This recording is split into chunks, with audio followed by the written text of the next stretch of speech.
Study cam invent ಆದಮೇಲೆ ಅದನ್ನು cinema ಡೈರೆಕ್ಟರ್ಗಳು ಸಿನಿಮಾಟೋಗ್ರಫರ್ಸು ಸಿನಿಮಾದಲ್ಲಿ ಯೂಸ್ ಮಾಡೋದಕ್ಕೆ ಶುರು ಆದಮೇಲೆ ಸಾಕಷ್ಟು ರೆವಲ್ಯೂಷನ್ಗಳು ಆಗಿದೆ. ನೀವು ದುನಿಯಾದಲ್ಲಿ ಎಲ್ಲವನ್ನು ತೋರಿಸ್ಬಿಟ್ಟಿದ್ದೀರಾ ಆ ವೇ ಆಫ್ ಸ್ಟೈಲಲ್ಲಿ. ಆ ಥರ ಸಿನಿಮಾಗಳು ಇವಾಗ ಯಾಕೆ ಬರಲ್ಲ ಸರ್? ಅಲ್ಲ, ಹಂಗಂತೇನಿಲ್ಲ. ಅದು ರಾ ಕಂಟೆಂಟ್ ಇಟ್ಕೊಂಡು ಮಾಡೋಕ್ಕೆ ಪ್ರಯತ್ನ ಪಡ್ತಾ ಇದ್ದಾರೆ. ಹಂಗಂತ ಅದು ಆ ಟೈಮಿಗೆ ಒಂದೊಂದು ಇದಾಗುತ್ತೆ. ಇವಾಗ ನೋಡ್ತಾ ಇರೋ ರೀತಿ ಬೇರೆ. ಆವಾಗ ಯಾಕೆ ಬರಲ್ಲ ಅನ್ನೋದಕ್ಕೆ ನನಗೇನೋ ಅಷ್ಟು ಗೊತ್ತಾಗ್ತಲ್ಲ. ಬಟ್ ಒಂದು ಪ್ರಯತ್ನಗಳು ನಡೀತಾ ಇರಬೇಕು. ಅದು ಎಲ್ಲವೂ ಜೆಲ್ಲಾದಾಗ ಒಂದು ಹಿಟ್ ಅಂತ ಆಗುತ್ತೆ. ಯಾಕಂದರೆ ಬರೀ ಒಬ್ಬನು ನಾನು ಹಿಂಗೇನೋ ದಬಾಕ್ಬಿಟ್ಟಿದ್ದೀನಿ ಅಂದರೆ ಅದು ಅದರಿಂದ ನೋಡೋದಕ್ಕಂತೇನಿಲ್ಲ. ಕತೆ ತೆಗೆದಿರೋ ರೀತಿ ಎಲ್ಲ ಮ್ಯೂಸಿಕ್ಕು ಎಲ್ಲ ಸೇರಿ ಅವನು ಒಂದು 2 ತಾಸು ಅವನಿಗೆ ಬೇರೆ ಲೋಕಕ್ಕೆ ಹೋಗಿರೋ ಫೀಲ್ ಕೊಡಬೇಕು. ಕಟ್ಕೊಡೋ ಪ್ರಯತ್ನ ನಡೀತಾ ಇರುತ್ತೆ. ಬಟ್ ಒಬ್ಬೊಬ್ರಿಗೆ ಒಂದು ಸಲ ಅಂದರೆ ಲೈಕ್ ಅದು ಇಷ್ಟ ಆಗೋ ಥರದಲ್ಲಿ ಟ್ರೈ ಮಾಡ್ತೀವಿ. ಎಲ್ಲ ಪರ್ಫಾರ್ಮೆನ್ಸು ಎಲ್ಲವೂ ಕೌಂಟ್ ಆಗುತ್ತೆ, ಎಲ್ಲ ಸೇರಿ ಅದಾಗುತ್ತೆ. ಸರ್, ನೀವೊಂದು ಸಿನಿಮಾ ಕೆಲಸ ಮಾಡ್ತಾ ಇರ್ತೀರಾ. ಒಂದು ಕೊಲಾಬ್ರೇಟಿವ್ ವರ್ಕು ಸಿನಿಮಾ ಅನ್ನೋದು ಎಲ್ಲ ಡಿಪಾರ್ಟ್ಮೆಂಟ್ಗಳು ಕೈ ಜೋಡಿಸಿದಾಗಲೇ ಒಂದು ಗುಡ್ ಔಟ್ಪುಟ್ ಬರೋದು. ನಿಮ್ಮ ಐಡಿಯಾಲಜಿಗಳನ್ನು ಒಂದೊಂದು ಸಲ ಕೆಲವೊಂದು ಸಲ ಡೈರೆಕ್ಟರ್ಗಳು ಅರ್ಥ ಮಾಡ್ಕೊಳ್ಳದೇ ಇರೋ ಚಾನ್ಸಸ್ಗಳು ಇರುತ್ತೆ. ಅಂದರೆ ನೀವೇನೋ ಹೇಳ್ತೀರಾ, ಅವ್ರಿಗೆ ಅರ್ಥ ಆಗಲ್ವಾ, ಅಥವಾ ಅವ್ರ ಐಡಿಯಾಸ್ಗಳು ನಿಮಗೆ ಸಿಂಕ್ ಆಗೋದಕ್ಕೆ ಸ್ವಲ್ಪ ಟೈಮ್ ತೆಗೆದುಕೊಳ್ಬೋದು ಆ ಸಿನಿಮಾ ಪ್ರೋಸೆಸ್ಸಲ್ಲಿ. ಅದನ್ನೆಲ್ಲ ಹೇಗೆ ಮ್ಯಾನೇಜ್ ಮಾಡ್ತೀರಾ ನೀವು? ಇಲ್ಲ, ಅದು ಹೆಂಗಂದರೆ ನಾವು ನನ್ನ 3-4 ಪ್ರಾಜೆಕ್ಟಲ್ಲಿದ್ದರೆ ಆ ಕನ್ಫ್ಯೂಷನ್ ಬರುತ್ತೆ. ನಾನು ಈ ಸಿನಿಮಾ ಒಪ್ಕೊಂಡ್ರೆ ಆಲ್ಮೋಸ್ಟ್ ಅದ್ರ ಜೊತೆನೇ ಟ್ರಾವೆಲ್ ಮಾಡ್ತೀನಿ.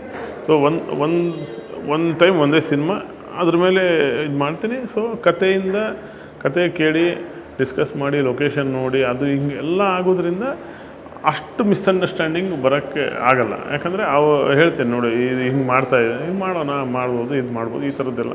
ಸೊ ಅಲ್ಲೇ ಅದು ಕ್ಲಾರಿಟಿ ಸಿಕ್ಬಿಟ್ಟಿರುತ್ತೆ ಏನು ಮಾಡೋಕ್ಕೆ ಹೊರಟಿದ್ದೀವಿ. ಸೊ ತುಂಬ ಸೆಟ್ಟಲ್ಲಿ ಇಲ್ಲ ನನಗೆ ಹಿಂಗೆ ಬೇಕು ಹಿಂಗೆ ಆ ಥರದ್ದು ಏನಿಲ್ಲ. ಓಕೆನಾ, ಅಷ್ಟೊಂದು ಏನು ಮಿಸ್ಅಂಡರ್ಸ್ಟ್ಯಾಂಡಿಂಗ್ ಬರೋಲ್ಲ. ಯಾಕಂದರೆ ಏನಾಗ್ಬಿಡುತ್ತೆ, ಇದೊಂದು ಸಿನಿಮಾ ಈ ಸಿನಿಮಾ ಒಪ್ಕೊಂಡ್ಬಿಟ್ಟು ಸರಿ ಆ ಟೈಮಲ್ಲಿ ಹೋಗಿ ಶೂಟ್ ಮಾಡಿದಾಗ ಸ್ವಲ್ಪ ಮಿಸ್ಅಂಡರ್ಸ್ಟ್ಯಾಂಡಿಂಗ್ ಬರ್ಬೋದು. ಬಟ್ ಸದ್ಯಕ್ಕಂತೂ ನನ್ನಂತೂ ಆ ಥರ ಫೇಸ್ ಮಾಡಿಲ್ಲ. ತೆಗೆದ ಮೇಲೆ ಬೇಕಾದ್ರೆ ಅದು ಸರಿ ಅನ್ನಿಸ್ದೇ ಇರ್ಬೋದು. ಬಟ್ ಆ ಟೈಮಲ್ಲಿ ಎಲ್ಲರೂ ಒಪ್ಕೊಂಡು ಹಿಂಗೆ ಮಾಡೋಣ ಅಂತ ಅನ್ಕೋತೀವಿ ಅಷ್ಟೇ. ಸರ್, ಯಾವತ್ತೋ ನೀವು ಹೇಳಿದ ನೆನಪು ಅಂದರೆ ನೀವು ಕನ್ನಡ ಮಾಧ್ಯಮದಲ್ಲಿ ಓದ್ತಾ ಇರ್ತೀರಾ, ಸಡನ್ನಾಗಿ ಇಂಗ್ಲೀಷ್ ಮೀಡಿಯಮ್ಗೆ ಹಾಕಿದಾಗ ಅಲ್ಲಿ ಜೆಲ್ಲಾಗೋಕ್ಕೆ ಸ್ವಲ್ಪ ಕಷ್ಟ ಆಗಿರುತ್ತೆ ಅಂತ. ನಾವು ಇವಾಗಿನ ಜನ್ರೇಷನ್ನು ನೋಡ್ತಾ ಇದ್ದೀವಿ. ತುಂಬ ಸಮಸ್ಯೆಗಳನ್ನು ಹೇಳ್ಕೊಳ್ಳೋದಿಲ್ಲ, ಕೆಲವೊಂದನ್ನು ಹೇಳ್ಕೊಳ್ಬೇಕಾ ಬೇಡವಾ ಅನ್ನೋ ಯೋಚನೆಗಳು ಬಂದ್ಬಿಡುತ್ತೆ. ಈ ಇನ್ಸೆಕ್ಯೂರಿಟಿಗಳನ್ನು ಹೇಗೆ ದಾಟಬೇಕು ಈ ಜನ್ರೇಷನ್ನು?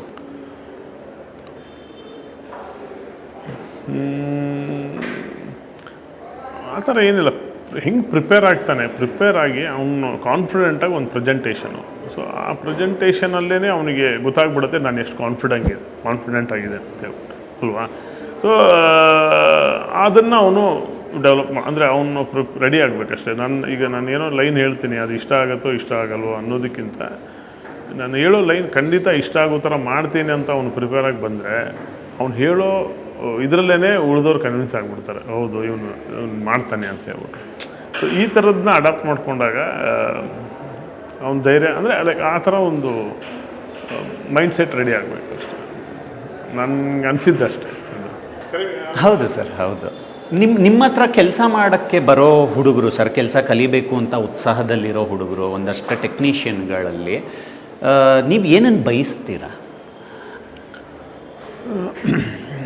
ಅಲ್ಲ, ನಾನು ಆ್ಯಕ್ಚುಲಿ ಅದು ಸೆಲೆಕ್ಟ್ ಮಾಡೋದೇ ಅಟ್ಲೀಸ್ಟ್ ಅವ್ನು ಬೇಸಿಕ್ ಗೊತ್ತಿರಬೇಕು ಅಂತೇಳಿ. ಯಾಕಂದರೆ ತೀರಾ ಮುಂಚೆ ಏನಾಗ್ಬಿಡ್ತಂದರೆ ನಮ್ಮ ಯಾವುದೋ ಅವ್ರ ರಿಲೇಟಿವ್ ಪಾಪ ಓದುತ್ತಾ ಇಲ್ಲ, ಇಲ್ಲೇ ಸಿನಿಮಾಗೆ ಸೇರಿಸ್ಕೊಂಬಿಡಿ ನೋಡಿ ಏನೋ ಒಂದು ಮಾಡಿ ಆ ಥರ ಬಂದಿರೋರು ಬರ್ತಾಯಿದ್ರು. ಈಗೇನಾಗಿದೆ ಅಂದರೆ ಬೇಡಪ್ಪ, ನೀನು ಅಟ್ಲೀಸ್ಟ್ 2 ವರ್ಷ ಸಿನಿಮಾ ಬಗ್ಗೆ ತಿಳ್ಕೊಂಡು ಸಿನಿಮಾಟೋಗ್ರಫಿ ತಿಳ್ಕೊಂಡು ಬಂದರೆ ಈಗಿರೋ ಕಾಂಪಿಟೇಷನಲ್ಲಿ ನಿನಗೆ ಈಸಿ ಆಗಿಬಿಡುತ್ತೆ. ಇಲ್ಲ ಅಂದರೆ ತಿರ್ಗಾ ನೀನು ಬೇರೆಯವರೆಲ್ಲ ಬಂದುಬಿಟ್ಟು ಹೋಗ್ತಾ ಇರ್ತಾರೆ, ಅಲ್ಲೇ ಇರಬೇಕಾಗತ್ತೆ. ಆ ಥರ ಮಾಡ್ಕೋಬೇಡಿ. ಅಟ್ಲೀಸ್ಟ್ ಬೇಸಿಕ್ಕು ಅಟ್ಲೀಸ್ಟ್ ಒಂದು ಅಡ್ವಾನ್ಸ್ ಲೆವೆಲ್ಗಾದ್ರೂ, ಬೇಸಿಕ್ಕಿಂತ ಅಡ್ವಾನ್ಸ್ ಲೆವೆಲ್ಗಾದ್ರೂ ತಿಳ್ಕೊಂಬಂದರೆ ಸಿನಿಮಾ ಕಲಿಕೆ ಜೊತೆಗೆ ಏನು ನಡೀತಾ ಇರುತ್ತೆ ಅದು ಬೇಗ ಅರ್ಥ ಆಗುತ್ತೆ ನಿಮಗೆ. ಆ ಥರದಿಂದ ಬನ್ನಿ ಅಂತ ನಾನು ರಿಕ್ವೆಸ್ಟ್ ಮಾಡ್ತೀನಿ. ಸರ್, ಇಂಡಸ್ಟ್ರಿಯಲ್ಲಿ ನಿಮಗೆ ತುಂಬ ಜನ ಗೆಳೆಯರಿದ್ದಾರೆ, ಒಟ್ಟಿಗೆ ಕೆಲಸ ಮಾಡಿದವರು ಇದ್ದಾರೆ. ನೀವು ಒಂದಷ್ಟು ಜನಕ್ಕೆ ಫ್ರೀಕ್ವೆಂಟ್ ಕೊಲಾಬ್ರೇಟರು, ಯೋಗರಾಜ್ ಭಟ್ರು, ದುನಿಯಾ ಸೂರಿ ಸರ್ರು, AP ಅರ್ಜುನ್ ಅವರು, ನಿಮ್ಮ ಕೆಲಸನ ಕನ್ನಡಿಗರು ತುಂಬ ಇಷ್ಟಪಟ್ಟಿದ್ದಾರೆ. ಫ್ರೀಕ್ವೆಂಟ್ ಕೊಲಾಬ್ರೇಷನ್ಗಳು ಕೂಡ ವರ್ಕ್ ಆಗುತ್ತೆ ಅಲ್ವಾ ಒಂದು ಪಾಯಿಂಟ್ ಆಫ್ ಟೈಮಲ್ಲಿ? ವರ್ಕ್ ಆಗುತ್ತೆ ಹಂಗಂತ ಹೊಸಬ್ರ ಜೊತೆ ಮಾಡಿದ್ದೂ ವರ್ಕ್ ಆಗುತ್ತೆ ಹಂಗೆ. ಬಟ್ ಏನಂದರೆ ಅಲ್ಲೇನಾಗ್ಬಿಡುತ್ತೆ, ಒಂದು ಹೊಸ ಕತೆ ಬರ್ಕೊಂಡಾಗ ಬನ್ರಪ್ಪ ಒಂದು ಕೇಳ್ಬಿಡ್ರೋ ಹೆಂಗಿದೆ ನೋಡೋಣ ಅಂತ ಅಲ್ಲಿ ಬರುತ್ತೆ. ಅಲ್ಲಿಂದನೇ ಒಂದು ಸ್ವಲ್ಪ ಇನ್ಪುಟ್ಸ್ಗಳು ಹೋಗ್ತಾ ಇರುತ್ತೆ ಎಲ್ಲರ ಕಡೆಯಿಂದ. ಹೀಗಾಗಿ ಅದು ಹಿಂದಿನ ಸಿನಿಮಾದಲ್ಲಿ ಮಾಡಿದ್ದಕ್ಕಿಂತ ಬೇರೆ ಏನಾಗಬೇಕು, ಇಲ್ಲ ಈ ಥರ ಮಾಡ್ಬೋದಲ್ಲ ಅಂತ ಹೇಳಿ ಒಂದು ಅದಕ್ಕೆ ದುಡ್ಡು ಖರ್ಚೇನಿಲ್ಲ, ಡಿಸ್ಕಷನಲ್ಲಿ ಬೆಟ್ರ್ ಆಗುತ್ತೆ ಸ್ಕ್ರಿಪ್ಟು. ಹೀಗಾಗಿ ಕೊಲಾಬ್ರೇಷನಲ್ಲಿ ಒಂದಿಷ್ಟು ಒಳ್ಳೆ ಸಿನಿಮಾಗಳು ಆಗಿದೆ.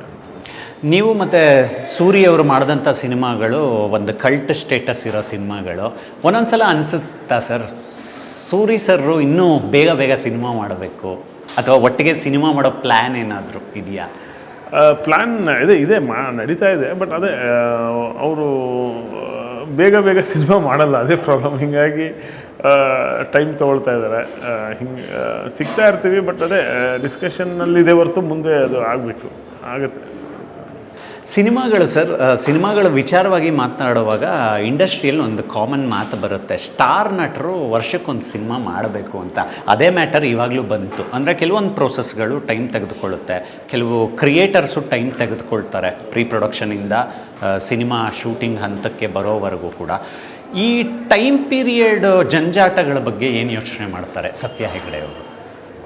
ಇಲ್ಲ, ಈಗ ಅಂದರೆ ಅದು ಹೀರೋಗಳು ಡಿಸೈಡ್ ಮಾಡಿದ್ರೆ ಡೆಫಿನೆಟಾಗಿ ಆಗುತ್ತೆ. ಯಾಕಂದರೆ ನಾನು ವರ್ಷಕ್ಕೆ 2 ಸಿನಿಮಾ ಮಾಡ್ತೀನಿ ಅಂದಾಗ ಟೀಮು ಕೂಡ, ಪ್ರೊಡಕ್ಷನ್ ಹೌಸು ಕೂಡ ಅಪ್ರೋಚ್ ಮಾಡುತ್ತೆ, ಅವರು ಹತ್ರ ಹೋದರೆ ಆಗತ್ತಂತೆ.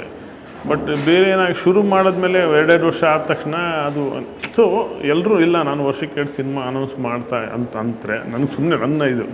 ಆವಾಗ ಪ್ರೊಡಕ್ಷನ್ ಹೌಸು ನಿಮ್ಮನ್ನು ಹೋಗಿ ಅಪ್ರೋಚ್ ಮಾಡ್ಬೋದು, ನೋಡಿ ಸರ್ ಹಿಂಗೆ ಈ ಡೇಟ್ ಕೊಟ್ಬಿಡಿ ನಾವು ಮಾಡ್ತೀವಿ ಅಂತ.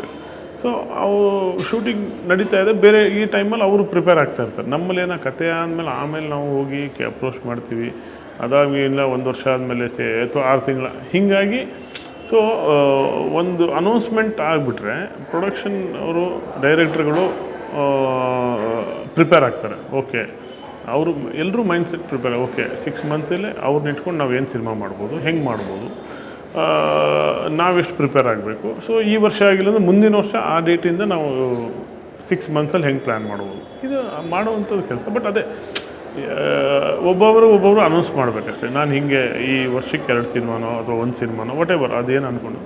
ಸೊ ಆವಾಗ ಹೆಲ್ಪ್ ಆಗುತ್ತೆ ಖಂಡಿತ.